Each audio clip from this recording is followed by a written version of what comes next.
warahmatullahi wabarakatuh. Nama saya Lisa Dwi Putri, NIM 2041050201116, Prodi Ekonomi Syariah 3. Di sini saya akan menanggapi video dari Bapak Dr. Abdul Wadud Nafis, LCMEI, selaku dosen pengampu materi Ekonomi Makro Islam, yaitu dengan materi ekonomi tertutup dengan kebijakan pemerintah atau ekonomi 3 sektor. Langsung saja, apa sih pengertian ekonomi tertutup dengan kebijakan pemerintah itu?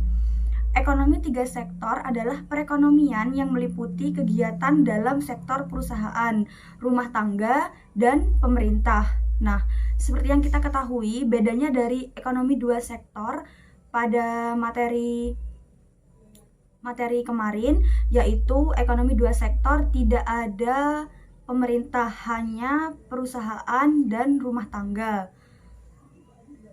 Lanjut, yaitu siklus perekonomian 3 sektor. Yang pertama, perusahaan bisa pengeluaran atau bisa mendapatkan pendapatan. Yang kedua, pemerintah juga bisa mengeluarkan atau pengeluaran dan juga bisa mendapatkan pendapatan. Yang ketiga yaitu rumah tangga juga bisa pengeluaran dan bisa juga mendapatkan pendapatan. Yang pertama, perusahaan akan ada pengeluaran kepada pemerintah, yaitu contohnya seperti membayar pajak, baik itu pajak industri, pajak penghasilan, atau pajak perusahaan. Yang kedua, pengeluaran perusahaan kepada rumah tangga, yaitu bisa berupa gaji atau upah. Contohnya, rumah tangga itu bekerja di perusahaan. Nah, nantinya perusahaan akan mengeluarkan gaji atau upah kepada rumah tangga. Bisa juga bayar sewa kepada rumah tangga. Contohnya seperti jika perusahaan itu menyewa tanah atau menyewa gedung ataupun alat produksi kepada rumah tangga, maka perusahaan akan mengeluarkan pengeluaran kepada rumah tangga. Selanjutnya yaitu laba. Perusahaan itu bekerja sama dengan rumah tangga lalu mendapatkan keuntungan. Perusahaan itu maka sebagian labanya nanti akan masuk pada rumah tangga. Contohnya jika perusahaan itu bekerja sama dengan rumah tangga, maka rumah tangga akan mendapatkan pengeluaran dari perusahaan, yaitu berupa laba. Yang ketiga, pendapatan yang didapatkan oleh perusahaan. Bisa jadi pemerintah belanja hasil produksi kepada perusahaan. Nah, pemerintah juga mengeluarkan pengeluaran kepada perusahaan. Contohnya, seandainya pemerintah itu memberikan subsidi kepada perusahaan, misalkan subsidi BBM atau hasil belanja yang dibeli rumah tangga, maka perusahaan akan mendapatkan untung. Jadi, rumah tangga juga mengeluarkan untuk perusahaan. Contohnya seperti membeli barang-barang yang diproduksi oleh perusahaan. Selanjutnya yaitu pengeluaran pemerintah kepada perusahaan. Bisa jadi pemerintah membeli barang yang diproduksi. Contohnya, jika perusahaan itu memproduksi kertas, maka otomatis pemerintah akan membelinya untuk kepentingannya.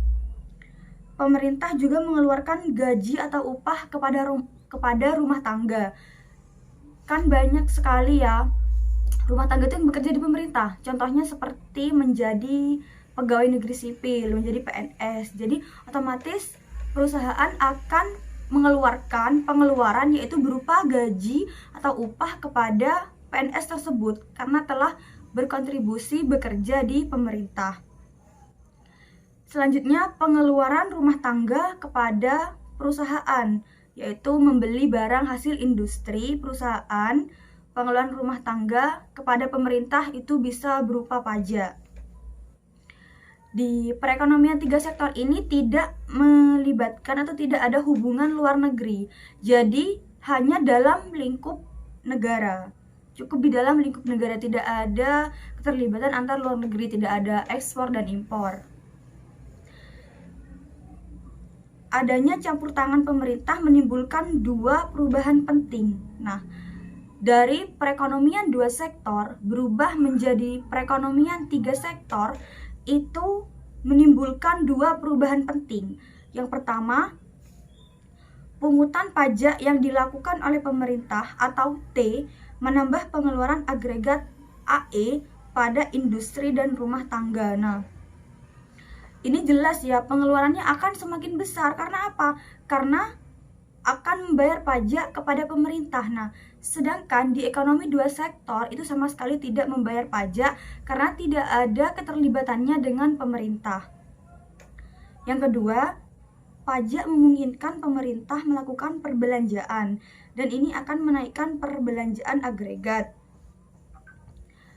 Pendapatan yang diterima oleh rumah tangga akan digunakan untuk 3 tujuan. Yang pertama yaitu ditabung. Seandainya jika ada kelebihan untuk konsumsi, maka rumah tangga akan menabung uangnya untuk ditabung jika ada kelebihan di dalam konsumsi.